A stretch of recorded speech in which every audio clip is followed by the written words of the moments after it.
Okay, we're live, broadcasting. So we have to say hello to all our friends on Kosher Tube. Radio Free Toronto Community Shul. So we're on 696, which begins the first of the two parshas that we're doing of BeHar and Bechukatai. This is one of the most famous Rashis here. It begins by saying, "Vayedaber Hashem a Moshe b'Har Sinai lemor." Hashem says to Moshe on Har Sinai, say the following. Now, we have a million times Vayedaber Hashem a Moshe lemor. Suddenly they stick in the words Har Sinai. In other words, this part of the Torah wants you to know, was said on Mount Sinai. Right? While the rest of it might have been said on Mount Sinai, might have been said after Mount Sinai. But this is said right on Har Sinai, on Mount Sinai. So Rashi is bothered by it because what do we talk about? It talks about the laws of Shemitah. Shemitah is how in the 7th year a farmer can't plant, right? He can't plant, he can't gather the stuff that grows. And so Rashi says a famous line, which people use this as a form of sarcasm. He says in the first one, "Ma inyan Shemitah etzel Har Sinai." What does the laws of Shemitah have to do with Har Sinai? It's like people say, what's it got to do with the cost of eggs in China? Right? In other words, it's a sign of sarcasm. That's how we use it. Like, why does God tell us that He spoke to Moshe on Har Sinai, on Mount Sinai, and then He tells us the laws of Shemitah? What is so special about these laws that He has to tell us that He said it on Mount Sinai? Didn't He say the whole Torah? The whole Torah comes from Mount Sinai. Why specifically this one? Why does the Torah specifically tell us this? So there are many answers, but one of the answers I think that's most appropriate for our discussions is that at Mount Sinai, we would think, what is Moshe going to be taught on Mount Sinai? All of these very esoteric, Kabbalistic, deep ideas that will teach us the secrets of how the world works and the behind the scenes, how Hashem does things. Not, mundane, everyday things. It's not going to teach you, how to button a shirt. You don't need to go to Mount Sinai to learn how to button a shirt. So, but the Torah says here, He told us the laws on Mount Sinai about farming, that you can't farm in the 7th year. That is quite mundane.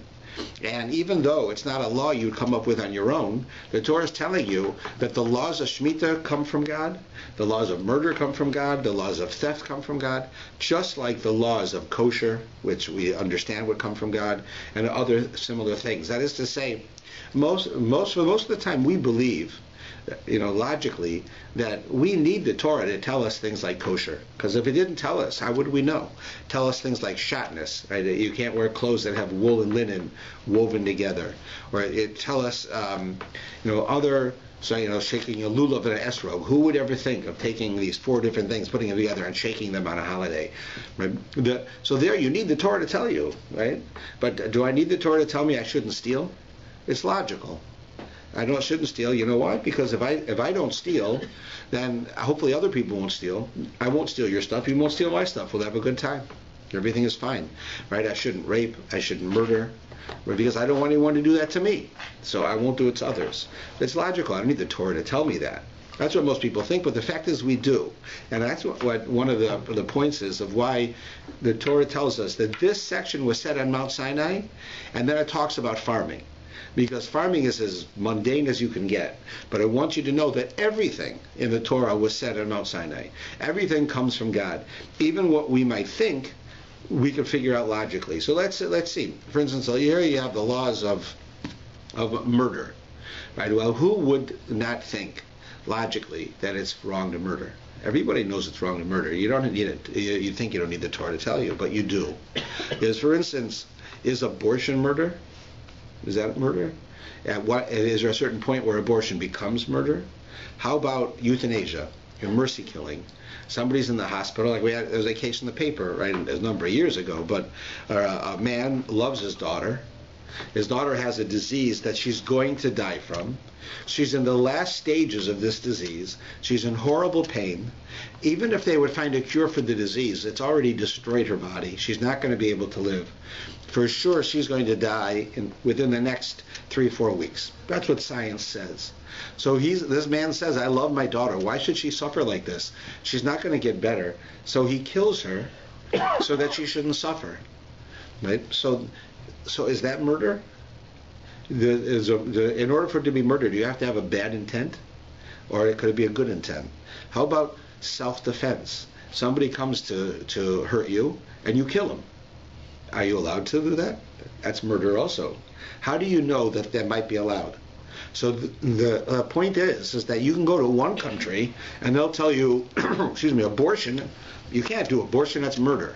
Another country will tell you euthanasia, killing somebody who's suffering, that's not murder, that's okay. Another one will say self-defense. Well, self-defense, you can't kill anybody, but you can fight back. But other places will say, no, you can. The difference in laws between Toronto and Texas, when it comes to that, are very big. So which one's right? What is murder and what's not murder? So the Torah tells you the answer to that, because as human beings we wouldn't know. We sometimes mix up our priorities. I told the story in Shul how in the 1930s, when the Nazis took power, they had a convention, and at their convention they didn't wear like funny hats and stuff. It was a serious convention, and at this convention they passed a bunch of rules for the new country, right, under this new regime called the National Socialist Party. One of them was you can't bring a circus to Berlin. Right, no more circuses in Berlin. And the reason was, they said, because circuses, especially then, did not treat the animals correctly. They were cruel to the animals. You had bears living inside of a cage all the time. They didn't get the right food. They didn't get right handling and taken care of. So they were suffering. So we said, how can we allow animal suffering to go on in Germany? We're telling the world we're not going to allow you to bring those animals into Germany. We can't stop you what you do in Poland, but we can stop you from coming here and doing it. But then at the same convention, they made a law that Jews don't have human rights. So you can steal from them, you can kill them, you can take their stuff, you can close their businesses. Right? So here at the same convention, they say animals you have to protect, but Jews, they're not human. So where can they come up with such an idea? That's because human beings come up with these things, right? The Torah would say you can't do such a thing. The whole that we have to be stricter about animals than about humans makes no sense, right? We have it today. I gave an example where you have these what they call tree huggers, environmentalists, people who believe very strongly in the environment.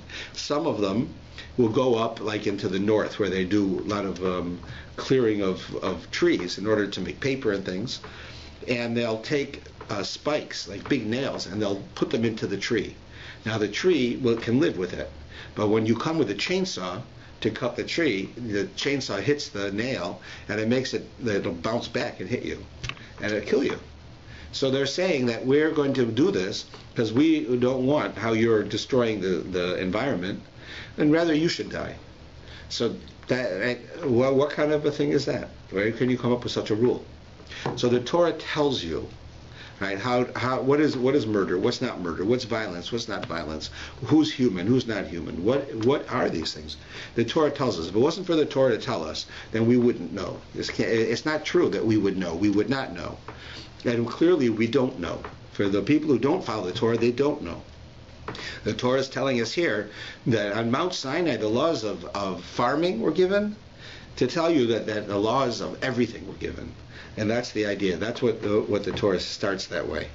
And then it goes into this whole idea of the Shemitah year and what we call the Jubilee year, the Yovel, the 50th year. Now this whole idea of having this Shemitah and Yovel, what it talks about here, there's a number of things that are important to discuss about it. One of them is that you notice that if you keep the Shemitah, the 7th year, the sabbatical year, and you keep the Yovel, the Jubilee year, then what happens is the year 49, which is a 7, that's a Shemitah year, and year 50, which is the Jubilee year, you can't plant. So that means 2 years in a row you're going to be stuck. You're going to have a farm, you can't use it. 2 years in a row. Not only that, but in the next year, you're not going to have anything because you didn't plant it the year before. So you're going to have more than 2 years with no food. Now, this is an example where people, when people want to tell us that the Torah is not from God, that men made the Torah up, This is one of the examples that we use to show you that that's not logical. This doesn't prove that that's not true, but it shows you the lack of logic. Because a human being, like here, the Jews in the Torah are looked at as farmers. Even though we may not be farmers, the Torah keeps referring to plowing the land, getting rain, right? Rain is getting rain, appropriate rain, as it says in this parsha or the next week's parsha, but we read it this week. It says, right? It talks about that as a form of making a living. So if you're not a farmer, you'll still make a living, right? But literally, it talks to us about farming.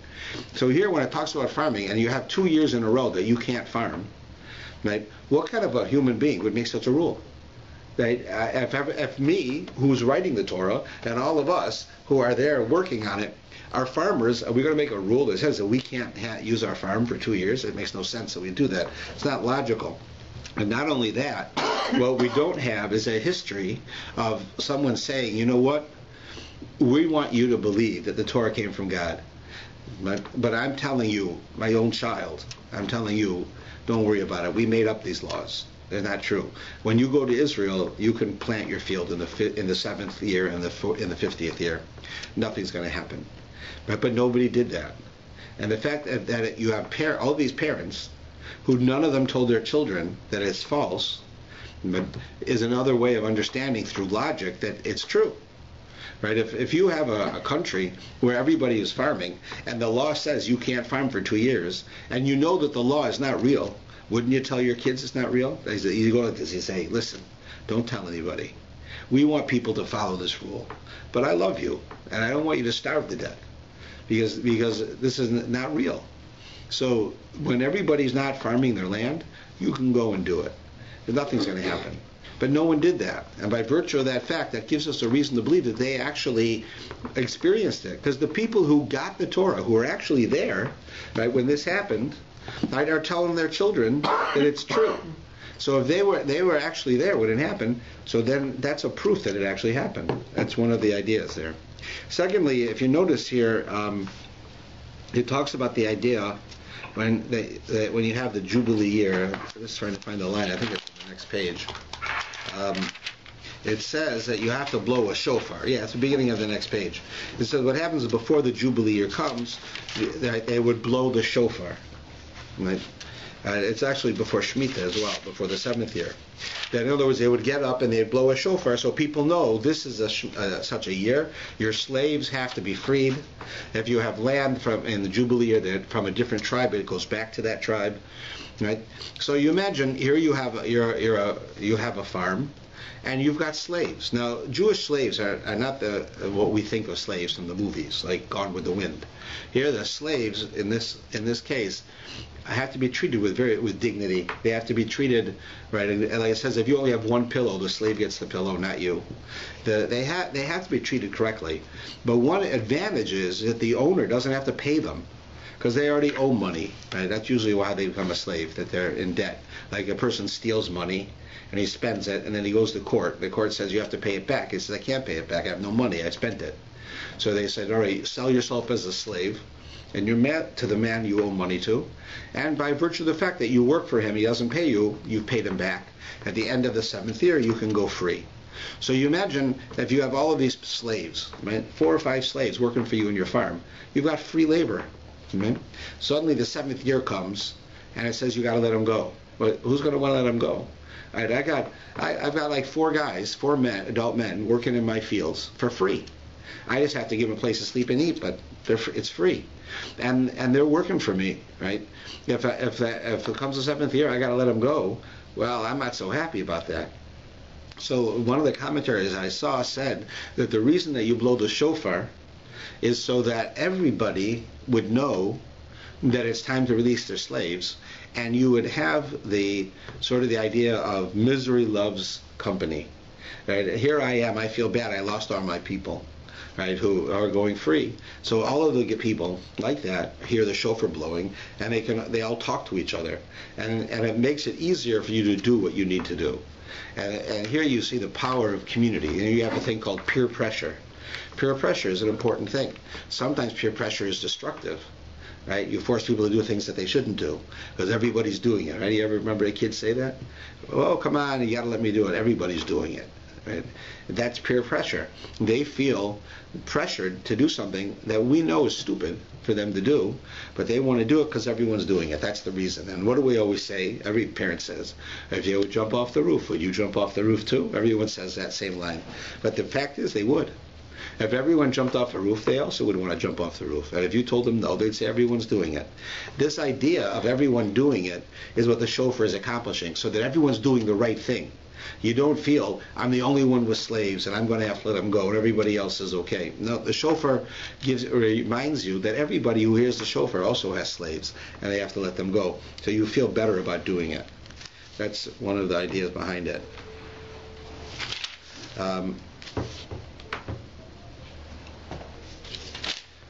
There's a lot of different things to talk about, so let's skip a few. The whole first section deals with having a slave and a female slave and all the laws of that.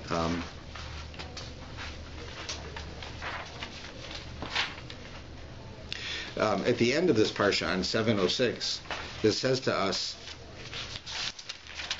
right, if he has not been redeemed by these means, then he shall go out in the Jubilee year.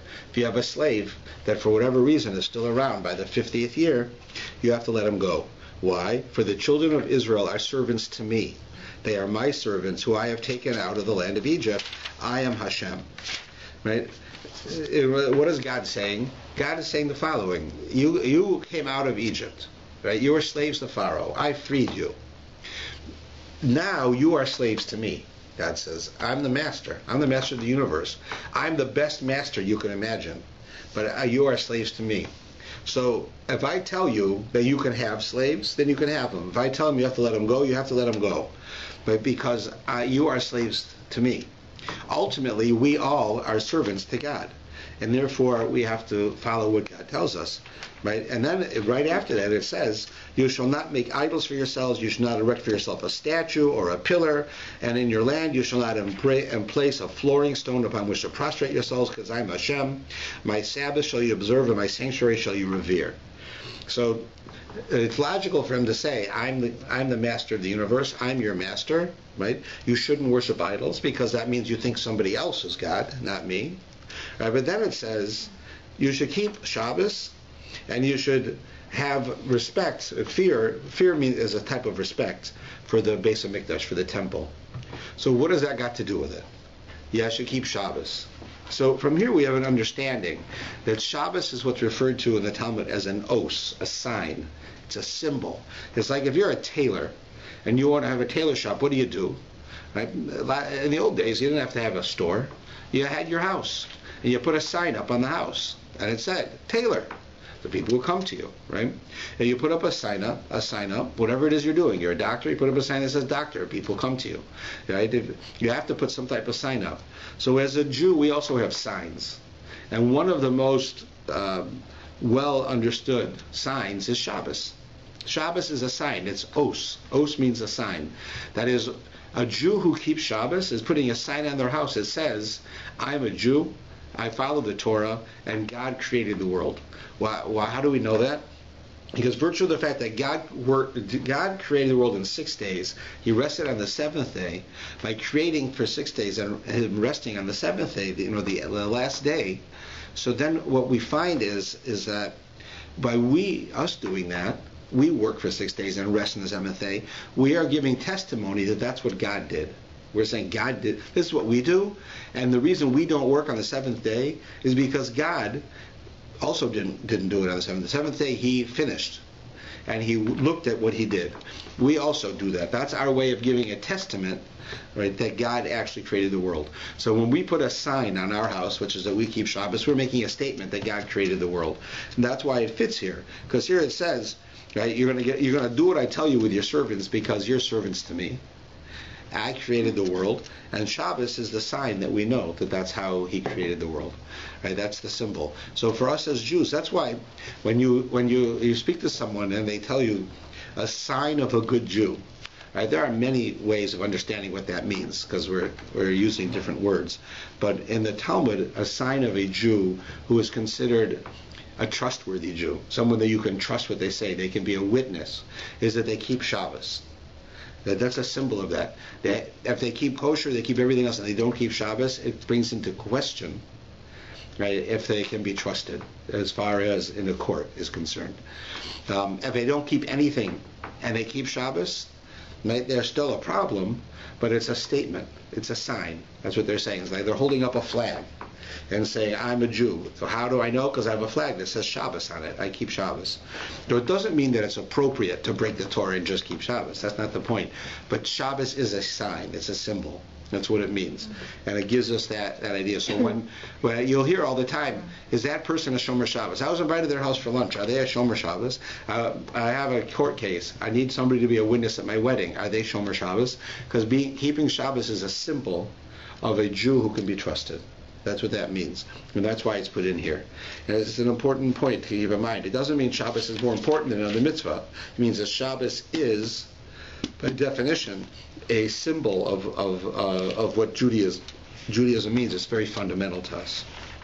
We then start the point that it makes. You shall not emplace a flooring stone upon which to prostrate oneself. Yeah. That's because they do we generally prostrate ourselves? No, but idol worshippers do. Yes. Right. So you shouldn't have certain stones that, right, to use for the floor, because they were symbolic of the stones that the idol worshippers used. For instance, on Yom Kippur, you see people bow down in shul, and they always hand out pieces of paper, right? Because you're not supposed to bow down on the actual floor, because the floors were very often made of stone. So that would be following this law. So even though today in the shul, they're usually carpeted, and to the letter of the law you don't have to, we're showing by using these pieces of paper that we want to follow that rule. Okay? The next parsha, which is of course part of this week's parsha as well, begins with a very difficult section because it contradicts everything that we say about Jewish life. It says like this: Im bechukosai telechu, if you will walk, this is on 708, if you will walk in my ways, ve'es mitzvosai tishmeru, and you will guard my mitzvahs, ve'asisa mosam, and you will do my mitzvahs, what will happen? V'nasati gashmechem bitam. Instead of going through it all, he says, I will make it rain appropriately, and the land will bring forth fruits and vegetables for you, and you'll be able to eat them and live. Right? So God says, if you follow the Torah, basically to put it in short form, right, then I will reward you by making it rain appropriately. So what? Well, we're farmers. Right? Remember, the Torah talks about farmers. When God says, I'll make it rain appropriately, it means you'll make a living. If you're a lawyer, you'll have clients. If you're a doctor, you'll have patients. If you're a farmer, you'll have rain. That's what it means. But since the Torah looks at us as if we're farmers, even if we're not, it uses this expression. But it means that you'll make a living. So here's the Torah tells us: if you follow the mitzvahs, right? God says, I'll make it. I'll make it so you make a living. Now that's a big problem, because I get up in the morning and I go to shul and put on my tefillin. Right? And I take off my tefillin. When I put my tefillin back in the bag, I should find $1 million in the bag, because I did what God told me to do. He's going to reward me. That's what he says here. If you follow my ways, all right, I'll make it that you make a living. Well, how I make a living? You give me $1 million. I made a living. So how come I put on my tefillin and I take them off? I don't have any money in the bag. How come when I keep Shabbos, Saturday night, I don't go home and there's a letter in the mailbox with a check in there? There's not even any mail, right? Let alone a check. Why not? It says that. How about if I go to McDonald's and I buy a Big Mac and I eat it, why don't I die right there? Because it says it's right here. If you follow it, in a few lines it says, and if you don't follow it, bad things will happen. So why don't I die? I don't get the reward, and I don't lose, and I don't get punished in this world. And the reason is, of course, if I do put on tefillin, and then every time I take them off, I find $1 million in my tefillin bag. So I'm going to put tefillin on the next day because I want the $1 million, not because it's a mitzvah. Not because, right, I'm doing it for the right reason. And if I go into McDonald's and a guy in front of me orders a Big Mac and he takes one bite and he dies, you think I'm going to eat the Big Mac that I just bought? Forget it, I'm not eating it. Is it because God said I have to keep kosher? Nope, because I don't want to die. That's why. So by that happening in such a way, it takes away our whole free will from doing mitzvahs, right? Because we see reward and punishment immediately. And Judaism says there is no reward and punishment in this world directly. You don't have that. It's in the next world, right? Otherwise, people would follow the Torah for the wrong reason. So then why does the Torah say this? It says, if you will go in my ways and you'll do my mitzvahs, you will make a living. That's what it says. So it goes against everything I just said and everything we believe. How the Torah can say such a thing? So the answer is, we are presuming that when the Torah says that I'll make rain fall appropriately, that's a reward. Right? He's rewarding us, and that's not true. It's not a reward. When God created the world to run correctly. That means everywhere in the world had enough water. Everywhere in the world there was enough food. Everywhere in the world things ran correctly. Let's imagine it like this. I want to use an example. You have a machine. The machine has 100 cogs, right? Those spiked circles, right? And they're all attached one to another. And they're all going clockwise, all 100 of them. And you put in some plastic, and out comes a box. And you want to make boxes. So it's working, right? You put it in, all these cogs are turning clockwise, and then out comes your box, and now you'll make a living, right? That's how these machines work. Now you imagine our world that we live in is full of these cogs, right? We breathe oxygen and we exhale carbon monoxide or dioxide, right? Plants absorb carbon dioxide and comes oxygen out. It's a circle, right? An animal comes into this world. It eats grass. It dies. The body of the animal becomes fertilizer for the ground, causes the grass to grow better. The water comes down from the heavens, waters the grass.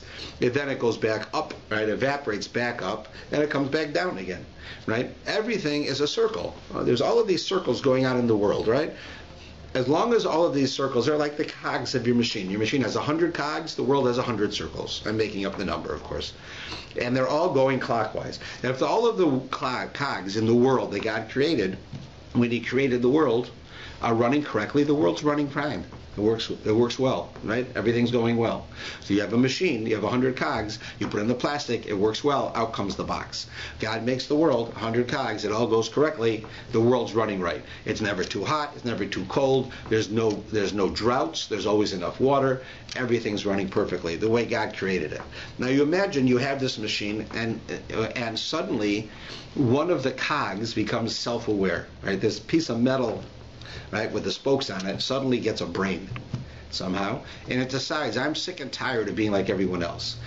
Since I've been around, I've been a part of a machine, 100 of us cogs, and we're all going clockwise. Well, I'm sick of it. I want to go counterclockwise. So you have one cog in the machine that starts going the other direction. What will it do? It'll throw the machine off. The machine will probably still work because you have 99 going the right way. But this one's going the wrong way. It will affect the ones around it. They won't go as well. And then the whole machine won't work as well. So you put in the plastic, maybe a box will come out, maybe it won't. Maybe it'll come out and one side will be too short, one side will be too long. Because it's not working correctly, right? Because this one cog somehow has a brain now. It becomes self-aware. So now compare that to the world. God created a world and it has 100 cycles going on to make the world work perfectly. Suddenly one of those things in those cycles becomes self-aware and says, I'm sick and tired of doing this. I'm going to go the other direction. So in the world we live in, what can do that? Well, animals can't do that. They have no idea. A dog is a dog. You can't suddenly decide it's going to be a cat. A fish is a fish. You can't suddenly decide it's a horse. Right? A plant is a plant. It can't change its mind. The only thing that has that ability are human beings. Human beings have the ability to understand the world and to say, I don't care if it's wrong to kill. I want to kill, so I'll do it. I don't care that it's wrong to steal. I want to steal, so I'll do it. Right? Everything else doesn't have a choice.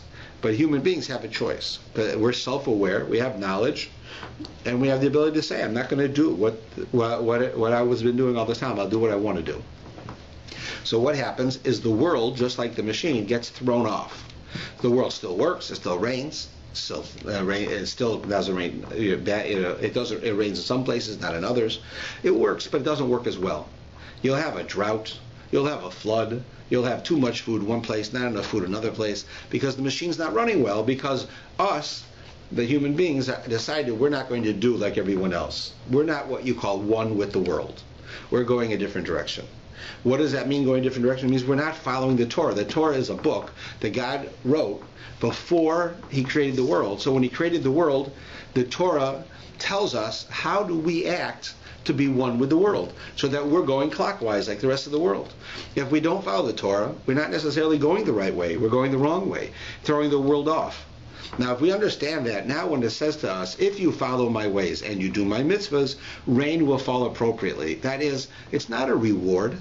God created the world that everything should run correctly. There should be enough rain everywhere. There shouldn't be too much rain that you're flooding. There shouldn't be too little rain that you have a drought. There should be enough food so you can eat, not so that it should be wasted, and not so you should be hungry.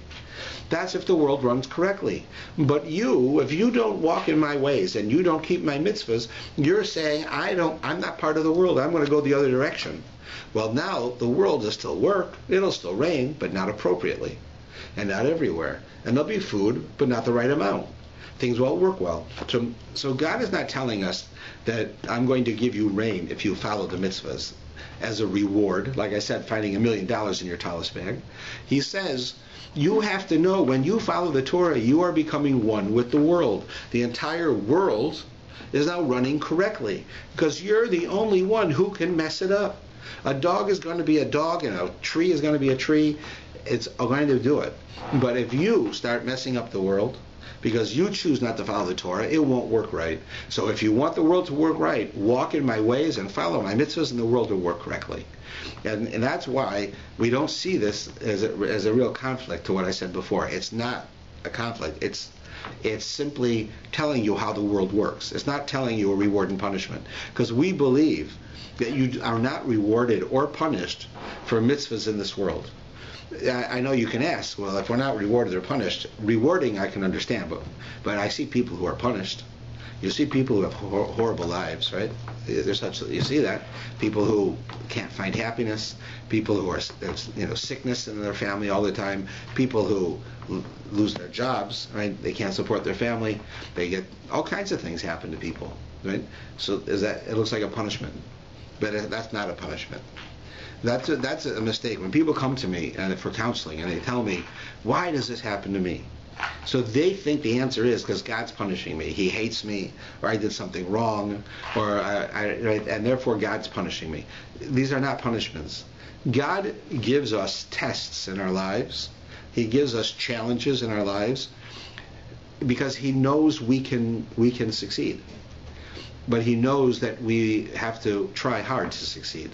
And that for some reason we have a flaw in us that if we can succeed, that flaw will disappear. For instance, people will say, I get angry. That's just how I am. If you want to live with me, you have to know I get angry. I don't mean anything by it. It's just my personality. So that person is a fatalist. That person doesn't believe they can change. The Torah tells us we can change. If you get angry easily, we can show you how to not get angry easily, how to be able to live with people without it, so that you shouldn't make such a statement. If you can change these things in your personality, how do you do it? Is that God gives us challenges, right? And he says, he gives us a challenge. How is it going to be? Like I was speaking to someone not that long ago, and the person is ill, and they're very ill. And chances are, unless there's a miracle, they're not going to get better. And they're going to slowly, over the next number of years, deteriorate and get very bad. There's ALS like this, and multiple sclerosis like this. These types of sicknesses, somebody is quite sick, and they can live for 20, 25, 30 years, and they get worse, but they still live, right? So the person was, why does this happen to me? So I can't say why it happened. I don't know why it happened to you. But I know it's not a punishment. And I know that you have two responses that you can do to this. You can fall apart, and nobody will fault you for it. With the sicknesses that you have, that's going to do this to you, is going to be very difficult, very painful, very frustrating.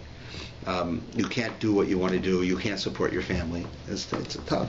If you can fall apart, and then anybody who's with you is going to feel bad for you, right? Or you can be a role model, and you can show your family and the people who live near you, who are close to you, how you can live a productive life with this sickness, and how you can be someone to look up to, somebody who is given a challenge and you beat it. Right? You can't make the disease go away. That's not beating it. Beating it is it doesn't take away who you are.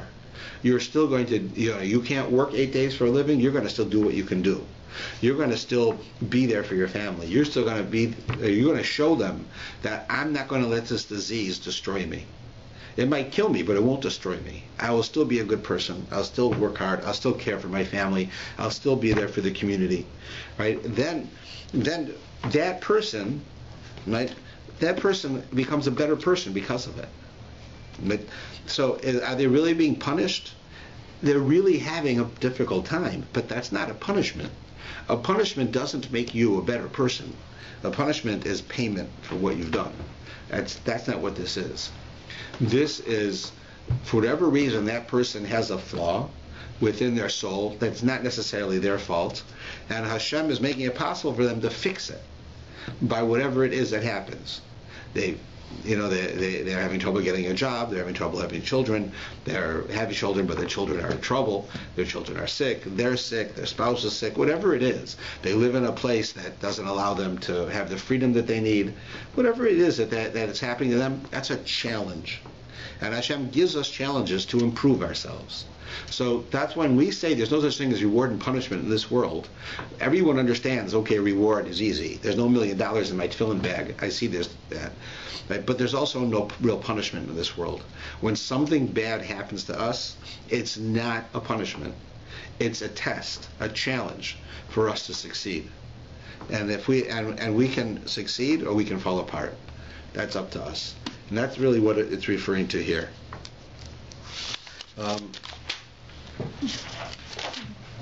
If we go into the next page, beginning on 7:10 and 7:11, it talks about the negativity of what can happen to a person, right? If they don't follow it. And we have here what's known as the tochacha, which means these are sort of some people will call them the curses, but it's more so these are the challenges that come into the world because we didn't follow the Torah. Because sometimes the nation will have a negative effect. Because what happens if if you're a cog and you're going the wrong way, there's going to be an effect in the world. So what happens? So it says at the bottom of 7:11, if despite this you do not heed me, then I shall punish you further, 7 ways for your sins. I will break the pride of your might. I will make your heaven like iron, right? No rain from iron. Your land like copper, nothing will grow. Your strength will be spent in vain. Your land will not give its produce, and the trees of the land will not give fruit. If you behave casual with me and refuse to heed me, then I shall lay a further blow upon you. 7 ways like your sins. I will incite the wildlife of the field against you. They'll leave you bereft of your children. Right? The animals will attack you. You won't have any children. They'll kill your livestock. Right? It goes on and on and on with these terrible things that can happen. This is found 2 times in the Torah. They're not necessarily the same. But these are descriptions in the Torah when this was given of future prophecies that if the Jews, not an individual Jew, but if the Jews don't follow the Torah, these are things that are going to happen. We now, sadly, have the privilege of 2,000 years of history, 3,000 years of history since the Torah was given, when this was actually said to us, and we can look back and see this happened. Everything he describes happened to the Jews throughout history. Like the prophecies that back then hadn't happened yet, we now know that things like the Inquisitions and the Holocaust and so forth, I can't tell you the specific reason why these things happen, but they're described here, and they're certainly happening because the Jewish nation has not acted correctly. I don't know who, I don't know why, I'm not a prophet. But this is what it's describing. And it goes on and on into some very serious issues are spoken about in here of what will happen. And then, if we look at 7:16, Hashem says, however, my goal is not to destroy you.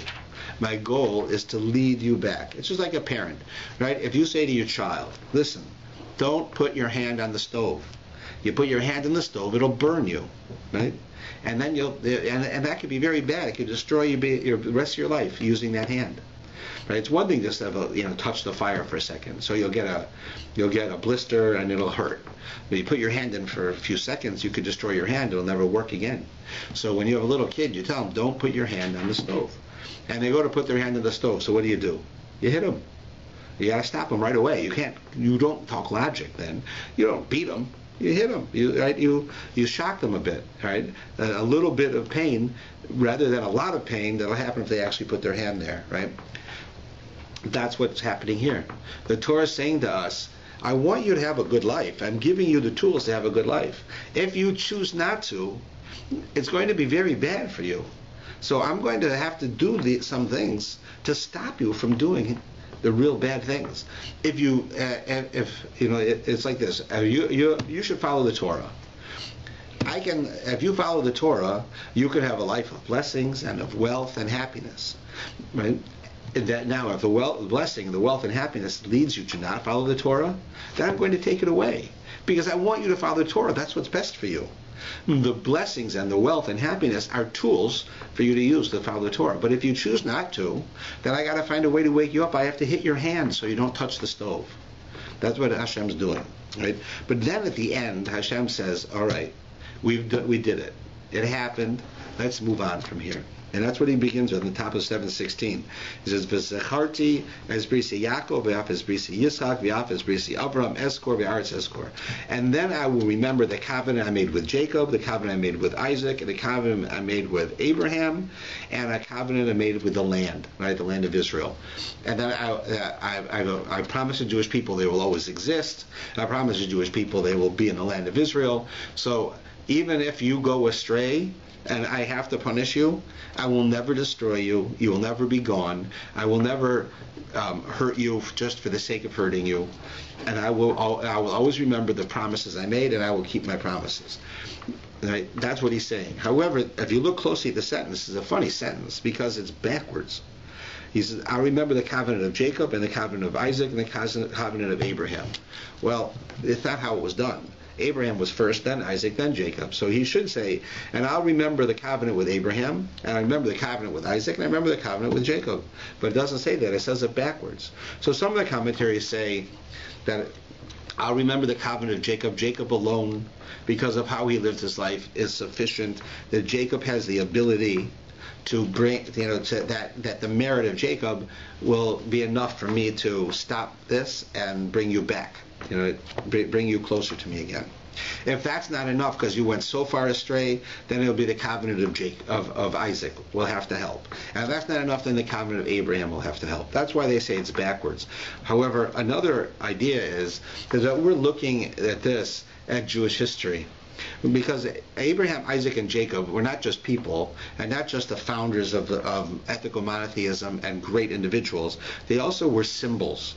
Like Abraham was a symbol of kindness. If you look at the stories of Abraham, it seems that the main trait of Abraham, of how he reached the world, was through kindness. He fed people, he took care of people, he brought them into his tent. Right? Yitzchak was prayer. Right? You look at Yitzchak in the stories, he's praying. He's close to God through prayer. And Jacob was Torah. In other words, he was a blend of all of the other things, which Torah is, and that's what he represents. So the reason that this is backwards is this is also a statement that the commentaries say, telling you about the future of the world. So from when the Torah was given thousands of years ago, God says that there's the time you're going to leave me. You're not going to follow the Torah. It's going to happen, I know. You'll leave me. And I'm going to have to punish you. And I'm going to have to bring you back. He said, first, there was a time when the Jewish people were able to stay united as Jews and be guarded because of Yaakov. Why? Because of Torah. Where you had Jews learning Torah. They would go to the study halls at night, the Beis Medrash, and they would go and they'd learn Torah, and every child knew Torah, and every adult knew Torah, and that was it. But then that started to fade. And then he said, but even in the days when people didn't learn Torah, people still prayed. They went to shul. You have Jews going to shul and being part of a Jewish community and praying. And when things were difficult, they would pray to me. And then that started to fade, where you have Jews that they don't even go to shul anymore. They come only on Rosh Hashanah maybe. And even then, they might not go at all. So what's left? is Abraham is left, kindness. Because one thing we can tell you for sure, Jews may have stopped learning Torah, and Jews might have stopped following the Torah, and Jews might have stopped praying, but the most secular, assimilated Jew still gives charity, right? Still does acts of kindness, still cries for other people. That's never that is going to keep us. And that's why it says that Abraham, in the end, will be Abraham. In the end will be kindness. It'll be the kindnesses that we do, and because we're in the end now. This is the end of history. This is where we are. It's the kindness, right, that you see with the Jews. Like you wonder, you have secular Jews who have no tie to Judaism as a strict religion of observance. Right? They just don't have it. And yet they're enormous philanthropists. They're donors to Jewish causes. They care about Israel. They cry when a Jew's in trouble, right? And yet they have nothing to do with it, with Judaism otherwise. So this idea of the Jews, right, having such a feeling, and that they're still kind even after all this time and all the things we've lost, then that is what will eventually bring us back. And that's why it says here, I'll remember the covenant of Yaakov. At one time Jews were like that. They followed the Torah. And I'll remember the covenant of Yitzchak. And when they stopped learning Torah, they prayed. And okay, we get to a time where Jews aren't praying either, but they're always kind. That you'll always find with Jews. You'll always find the symbol of a Jew is their kindness. That will be forever. And that's why it says in the Torah earlier when it talks about Abraham that I will close with you. You will be the closing, Abraham. Right? You were the first of the forefathers, but you will be the end also. And the end of time, which is today, it will be because of the acts of kindness that we do that makes us a part of Abraham that God will ultimately save us. He'll ultimately bring the Messiah, bring us back to Israel, save the Jewish people because of the acts of kindness. And you see it. And you see it. It's unbelievable to see.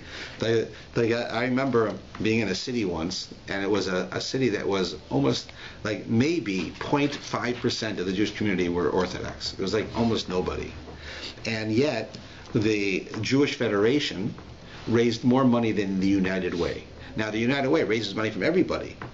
The Jewish Federation only raised money from Jews, but yet the Jewish Federation raised more money, actual dollars, than the United Way of that city. He said, well, how is that possible? You have 3 million people live in a city, and you get 5,000 Jews. How do those 5,000 Jews raise more money than all of the others? The answer is because the Jews have this in them. They do this. They feel that they have to give, that they have to care, they have to cry, they have to participate. Even if they have, the same Jew might get up and say how they hate, religious Jews, or they don't believe in God, or they don't believe in the Torah, right? And it's sad, but people say that, and yet they'll still give charity, and they'll still care, and they'll still help Israel, right? We know that when Israel was a state, I wasn't around then, but some of you may remember that so much of the state of Israel, the fact that they got weapons, that they were able to get all of these things, it came from criminals, right? The mob. The Jewish mob of the 1930s, Meir Lansky's and these guys, right, they sent weapons and support to Israel, and these were murderers, right? These were murderers. And yet they still had inside of them the desire to do kindnesses. Like I read a book, there's 2 books on this topic, but I read both of them. But the first one was called, And He Was Good to His Mother. And this book is a story of Jewish criminals in the 1930s who were the mob. Like Murder Incorporated, like Meir Lansky, Bugsy Siegel, Legs Diamond. These are all Jews. Even some of them that had these really funny, a bookholder, right? These were all Jews. Some of them had fake names, they were real names, but they were Lepka bookholder. Right? That's a German Jew. Right? They all had these. They're all murderers. They were criminals. Some of them were psychopaths. They were like sociopaths. They didn't understand life. Right? They would get pleasure out of killing people. And yet, so you read this book, and it talks about what were they like as people. Like, they interviewed people. So you have one of them, and this is so hard to believe, but it's literally a true story, where there was a guy whose father was a rabbi in New York, and he was a contract killer. You could hire him to kill somebody for you. But he wouldn't do it on Shabbos. He wouldn't kill people on Shabbos, only during the week. And then when he killed people, he was a rich man because he paid a lot of money for someone to kill, right? And he wanted to give money to his father for his synagogue. His father wouldn't take it because he knew what his son was. But you imagine, here's his son, right, who won't kill on Shabbos and who will give money to charity, but he's a murderer. Like, it makes no sense. But it does make sense. It's wrong. I'm not in any way legitimizing it, but people are complicated. People are multifaceted. I mean, one of the things you're going to find in a Jew is that they're kind. There's kindness. There's care. There's charitable feelings. And so even these guys, and you might say, Rabbi Rothman's come up with the craziest story ever. This is a true story. I can show you in the book. It's got the names of the father, the names of the son, right? Like, and I talked to my father about it, who lived through that era. Right? He was a young kid, but he lived through it. He remembers this, and it's in the books. This is how people are, and in the end, that's why the Torah says this. This is a prophetic vision in the future. In the future, it'll be the kindness of Abraham we have, and the land. We'll have the land of Israel again. We have the land of Israel again. We've had it now for 60 years. That's what that's telling us. It's an important statement. All right, we'll just take a look at one other thing, and then we'll have to stop for today. Let's see, what shall we do?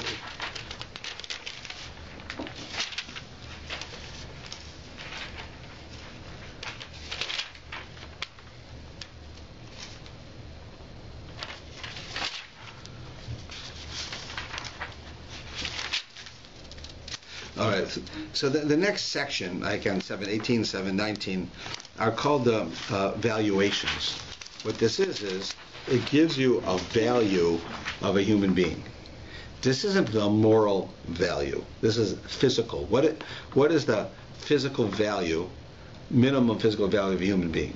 Like you would use them for the most base thing, the lowest level. So it talks about it. It doesn't mean a doctor is worth more than a janitor because he makes more. It's not talking about that. It's talking about if everybody was doing physical labor, that's all you did, how much are they worth? Like, where does this come up? Is if I go to the temple and I say, I want to repent.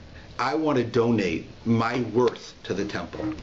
Not my money, my worth. What am I physically? What is my body worth? I want to donate it to the temple. So the Torah tells us what that is.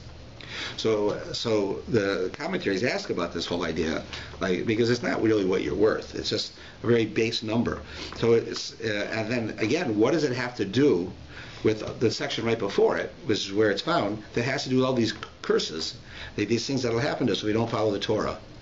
So the idea is telling us a very important message that a human being, right, their value is not based on their physical self. The value of a human being truly is based on who they are, not what they are. Like here he says, a woman is worth this many shekels, a man is worth this many shekels, an older person is this much, a younger person is this much, because we're talking about on the lowest common denominator. But why it comes after the curses to tell you that if you look at human beings like that, it's like a curse. Because human beings are much greater than that. You don't look at a person and say, the guy's not homely, or he's bald. Right? You look at the personality of a person, of the greatness of a person, of the abilities of that person, the talents of that person, how they use their talents, how they are the person they are. Right? When you fall in love with someone, you might be attracted by their looks, but we all know that you could be attracted by someone's looks, and then you can be with them for a couple hours, and you can't stand being with them. Right? Just look at the world of movie stars. Right? They look great. Right? I had the occasion one time I was on a vacation and one of these female actresses, a young female actress, was there. And you saw her, and I see her. She looked like a China doll. In my life, I never saw a human being that looked like this. She was, her skin was like exquisite. It was like not looking at a real person. But then you read about her in the papers, right? And she's disgusting. She can't have happiness. She's a multimillionaire, but she's not happy. She gets married and divorced every other day. She says crude things. She's using drugs, getting drunk because she doesn't want to live in this world, right? But she's got such a beautiful person with so much money. You'd think they'd have a wonderful life, and they have a horrible life, right? Because if you look at people just like that, then they're worth very little. That's what the Torah says. A person is really worth a much higher level, a greater thing. And that's what the Torah wants us to know. That you can't judge a person by their physical worth. You have to judge a person by their personalities, by their gifts, by their talents, by their kindness, by their love. That's really how we judge people. And that's how the Torah concludes that section.